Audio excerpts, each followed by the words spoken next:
There's a place in the woods called Aspen Ridge. This is where we call home. We are the Popple People. Welcome to our channel. Thanks for stopping by. Hi folks, welcome. In this episode, we'll be starting to build the floor of our saw shack.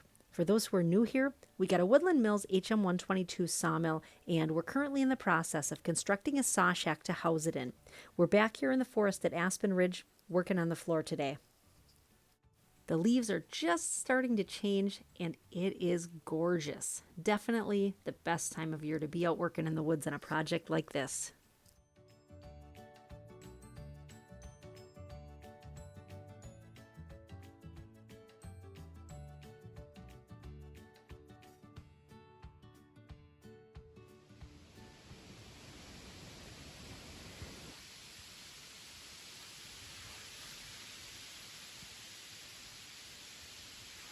As you can see, it's fairly windy here today. You can actually see the tripod stand is wobbling from some of these wind gusts. Sorry about that. In our last episode, we got our posts put up, so there'll be a bit of just leveling and squaring up here first.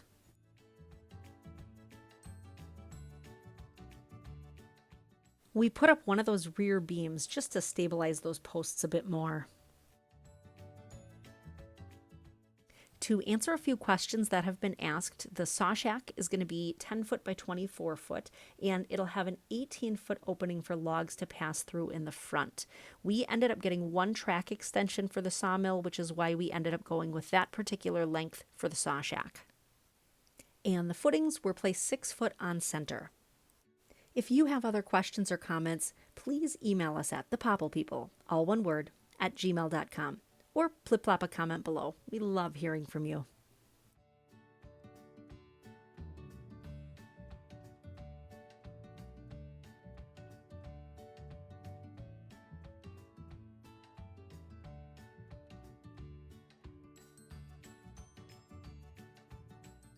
The first part of this floor build just involves a lot of squaring up the ends of the 2x10s, that'll be the header joists, and then forming that perimeter for the floor.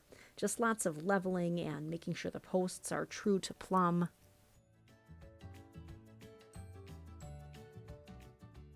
We'd just like to give a shout out to our subscribers. We appreciate you, and thanks for joining us on this adventure. If you're new here, welcome, and if you'd like to follow our journey, please consider subscribing.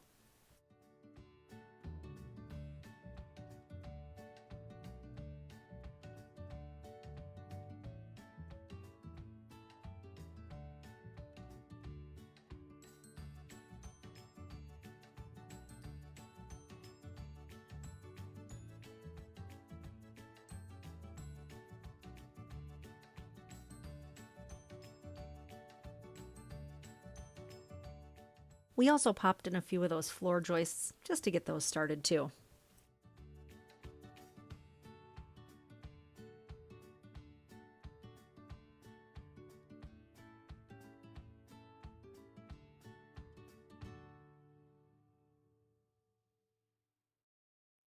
We tried to get the other rear beam up also, but we ended up hitting a snag. The one post was just a hair too high, and the beam, it just didn't sit right. So we ended up having to pull that post back down again and trim it up just a little bit.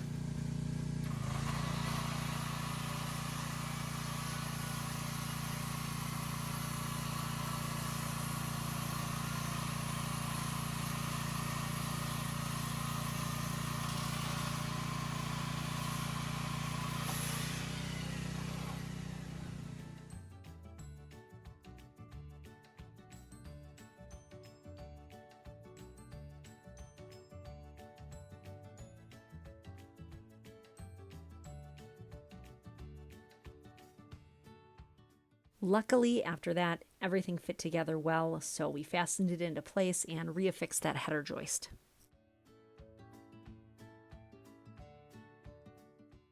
So here's where we're at after day 1 for our floor build.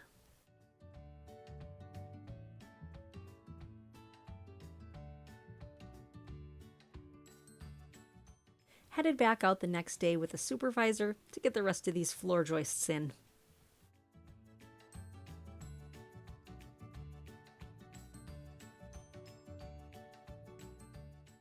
The supervisor kept busy doing building inspection today.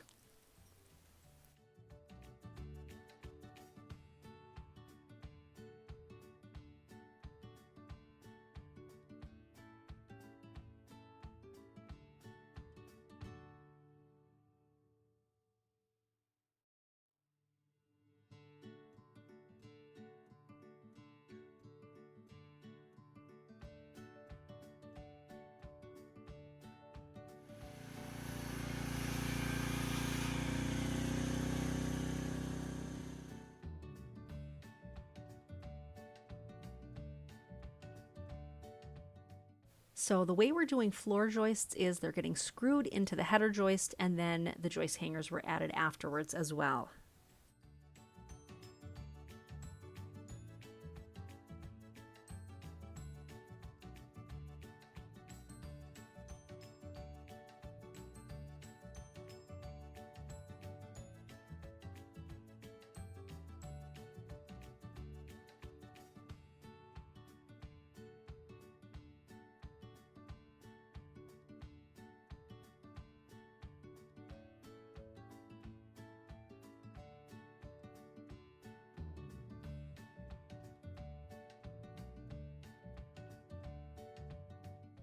This went a lot quicker than yesterday.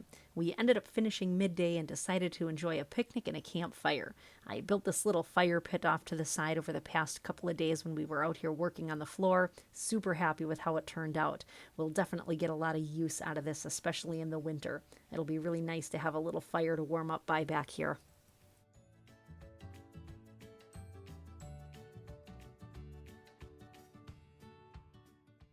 The camera just doesn't do this justice. It is absolutely stunning here when the leaves change. The mix of the yellow popples and the red and yellow maple trees just makes for a perfect autumn display. Finally, we had some questions about how we pieced together the makeshift cover for the wood storage area. In a previous episode, we repurposed an old garage in a box, added some furring strips to it so we could string up some tarps. We used a total of 3 tarps to cover the whole frame, and they're attached with bungee cords and zip ties. The 2 side tarps got zip tied on top to the lowest furring strip and then zip tied to the bottom to the lower metal tube on the frame. And then the tarp that goes over the top, that got bungeed down to the lower metal tube as well. So far, so good. We'll see how she holds up this winter. Stay tuned for our next video, where we'll have to figure out how to make a big beam to span that 18-foot opening in the front of the saw shack. Thanks so much for watching. We appreciate it. If you enjoyed this video and want to follow our journey, please consider subscribing. That way, you can be a Popple People too. We'll see you soon.